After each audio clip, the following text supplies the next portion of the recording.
Back on MorningLine, thanks for joining us. All right, so what about the impact of the eviction moratorium being lifted? Talking about that in the first half of the show this morning, and what it means for homelessness as well, because bottom line is here in Davidson County and across the country, there's going to be a spike in homelessness because all of a sudden folks who can't pay the rent are going to be asked to move out. There's no longer that moratorium. With us this morning is Marybeth Shinn. She's over at Vanderbilt, an expert human on organizational development and homelessness. Thanks for joining us this morning, ma'am. Really appreciate it. Thanks for having me. Hey, we've got a call that waited through the break. We're going to go to Joe, who's got a question or a comment about what we're discussing. Joe, good morning. What's on your mind? Yeah, Vanderbilt. Are you there, Joe? Sometimes I get to him so quick, we catch him off guard. I may put him on hold if he doesn't. Are you there, Joe?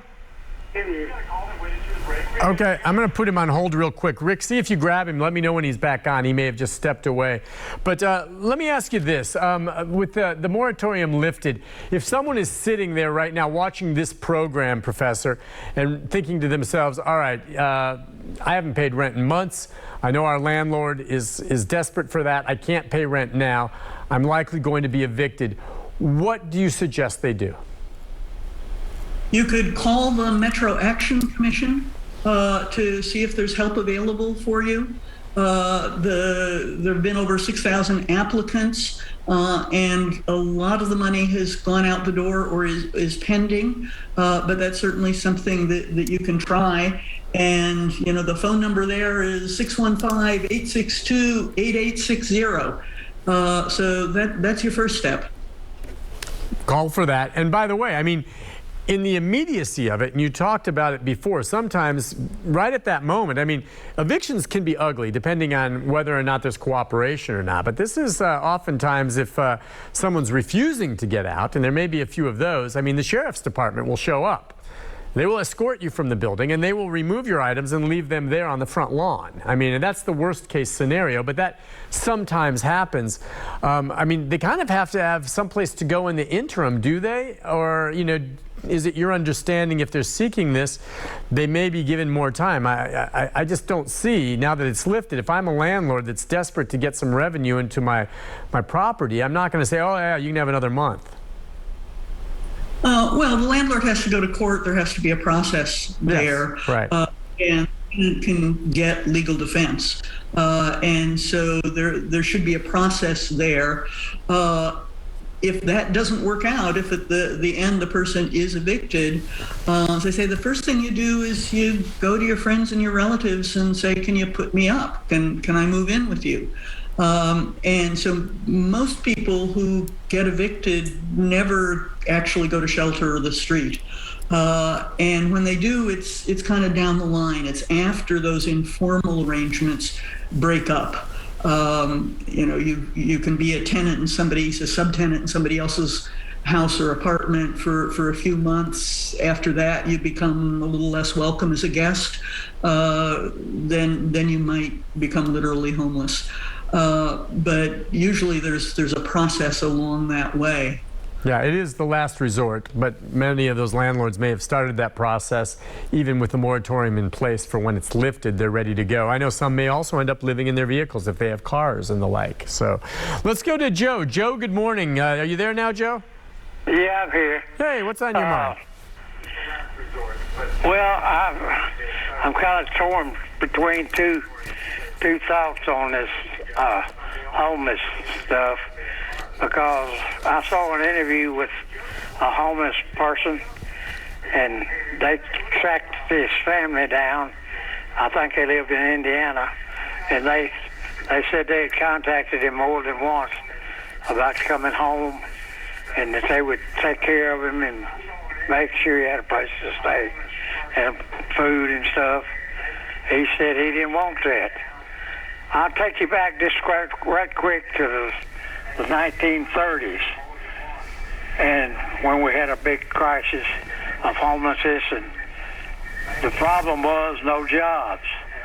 Well, there's jobs out there for people, and everywhere you go, you see help wanted, pay you daily, $15 an hour, get paid every day, and none of them are wanting to go to work. So a lot of their problem is themselves. Interesting. Well, Professor, yeah, delve into some of that. He brings up some points in terms of, folks that are homeless and the reasons for it, and whether truly there are some in your mind, perhaps, that's the way of life for them and that's the way they want it. Mm-hmm. Well, there's some people who will say that it's a choice, but I think it depends on what's on offer. So if what's on offer is a congregate shelter with dormitory style sleeping with lots of other people, some people may choose an encampment. And I don't know in the particular instance that you describe what that family was like and what the tensions were in that family that make the person not want to go back. I can't say anything about that. But what we find is that when people start getting into housing, if what's on offer is an apartment that somebody can afford, the folks that said, nah, I'm not really interested, are lining up to try to get there. So I think it's not a choice to be on the street if what's on offer is an apartment that somebody can live in. No, that makes sense. I've talked to folks, and we've done stories here on homelessness, and I know I've talked to some of those who are in the encampments, and some of the encampments can be quite elaborate over there, along the river and such, and tents, and some of them, they won't want to admit otherwise, but they'll say, Nick, this is the way I want to live out here, and I like this. But you wonder if really saying, okay, you can stay here, or we have an apartment for you, and you'll have a shower and a bathroom and some privacy. I really do wonder if some of them, unless they're suffering from some type of mental illness that really don't think it through, would not rather go to something like that. Is that fair to say? I think that's absolutely fair. That you get a very different reaction if you're offering people actual housing than if you're offering people kind of a congregate shelter. Okay, and the other part of what he touched on, you certainly have sympathy for anyone that's looking at being evicted, okay, and becoming potentially homeless down the road. The causes of homelessness, I'll let you touch on those, but one of them, I imagine, of course, would be losing gainful employment, correct? Mm-hmm. Yes, absolutely. Okay, so if they lose jobs and cannot make money, they can't pay their rent. And Joe does make the point, and I don't know how many higher paying jobs there are, but there is right now a glut of employers looking to hire right now. There is no shortage. Anyone who says they can't find work is not looking. Now, anyone who says they can't find work, the kind of job they want to do, yeah, okay, I'll believe them. Or they're not getting exactly the money they want, sure, that's possible. But no one can say they can't find work right now. And if they do, they're not looking.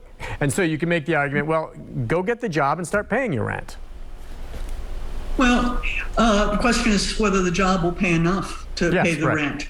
So, there's no place in the country where a full-time minimum wage worker, 40 hours a week, 52 weeks a year, can pay what's called the fair market rent for a two-bedroom apartment. That's right. And there are precious few counties where that full-time minimum wage worker can even afford a studio apartment. So there's an affordable crisis, housing crisis everywhere, and we've certainly seen rents go skyrocketing in Nashville, and wages haven't kept up.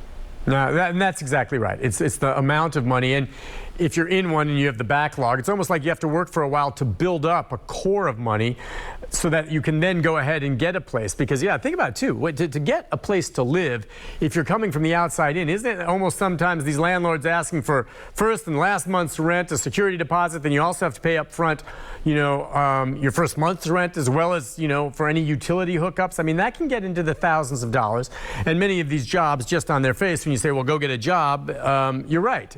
They're not going to be earning enough to do that. I mean, most jobs right off the bat aren't going to give you the money to do that. And so that makes it more difficult. Mm-hmm. That's certainly true for people who are currently in housing and are trying to figure out how to pay the back rent, how to move someplace else. For folks who are currently experiencing homelessness, the Homelessness Impact Division does have some money to help people with their first month's rent, with the security deposit, to work with landlords to make sure that the landlords will be kept whole. And so we do have the wherewithal right now to get more people into housing, and we need the landlords to be able to do that. Let's take another phone call for you. This one is from Ricky. Ricky, good morning. Hi, Ricky. Good morning. Morning. I got a question. I know some people that got evicted and they can't get a house because once you're evicted, it goes on your record. And they don't hardly rent houses to people that's been evicted. Oh, it's interesting. That's I hadn't thought of that. It's kind of like getting a bad credit rating or something. Truly, when you apply for a new apartment, you know, they're asking where you lived last time. They do some checking, and I don't know if that might scare some off. Is that true? Yeah, that's absolutely a problem. You're absolutely right. That if you can avoid getting evicted and having that on your record, that's an important thing to do, because landlords do check your past rental history, and so that's one of the kind of less obvious side effects of being evicted. Before we wrap things up for you, then, I just want to get a sense of where you think we go from here now as we stand. And by the way, we talk about the moratorium, we talk about COVID. You, I know, being here in Middle Tennessee, are well aware of what happened in Waverly a couple of Saturdays ago. And there are a bunch of people there because of that devastating flood that claimed 20 lives that are homeless right now. And that's in a community where it's not as though there's a bunch of dwellings left standing to move into right now. So you have a spike in homelessness in areas like that with the floods that we've had. And, you know, of course, we just saw with the hurricane and what's happening in Louisiana, just if you want to expand the scope. So, you know, with the moratorium being lifted, if you look in your crystal ball, what are we seeing with regard to homelessness maybe in the next 6 to 12 months? Do you anticipate a spike in what I think is already too many people that need a place to live? You know, I'm expecting it to go up. Sometimes people call homelessness a lagging indicator because it doesn't happen immediately, but it is very likely to happen. There's some rental assistance potentially on the line in Washington that's under negotiation now in the Congress, how much rental assistance to provide, to whether there should be an expansion of the Housing Choice Voucher Program that holds the rent that somebody pays to 30% of their income. And right now, only about 1 in 4 households that are eligible for that assistance actually get it. So the closest thing we'd have to a silver bullet to prevent and end homelessness would be a massive expansion of that program. And so I'm hopeful that we'll get some help that way. But I do expect homelessness to rise. Yeah, and just as we wrap it up, I do see that, you know, President Biden is, you know, trying to take strategies now with the loss of the moratorium, as you've said, to get monies in place. And, you know, focusing at the outset on a handful of states, and the list is South Carolina, Georgia, Ohio, and Tennessee in that mix, because they've determined those are states that have a large backlog of unpaid rent and a few statewide protections for tenants. You know, as you see it, what is Tennessee? Maybe not as many protections for tenants. Maybe it weighs heavily toward the landlord, and that you know, there's a large backlog here. Maybe more here in the South or in Tennessee than elsewhere in the country. I don't know. I don't know the entire country. I know that, for example, New York is extending its eviction moratorium at the state level, and we're not doing that in Tennessee. And there are fewer protections. There are fewer, you know, we didn't expand Medicaid, and so people have medical debt, as well as problems with paying the rent because of lack of jobs. As you say, there are jobs available now. They aren't always jobs that will pay enough to pay the rent. So I think homelessness really is a policy choice. It's not a choice of people living on the street. It's a choice of the rest of us when we turn the other way. We know how to end homelessness. We have programs that do it. It's a matter of getting the funding out the door to prevent and to resolve homelessness. Gotcha. And that's a political question as well for our politicians to get that money and set it aside. Professor Shinn, thank you very much for joining us this morning. And hopefully we see more developments on that front, because, yeah, it's going to be more difficult. The hits keep coming for a lot of folks, and losing a place to live is tough. Thank you so much for coming on and talking with us. Thanks so much for having me. Appreciate it. It's a pleasure, ma'am. We're going to take a break, and we will be back.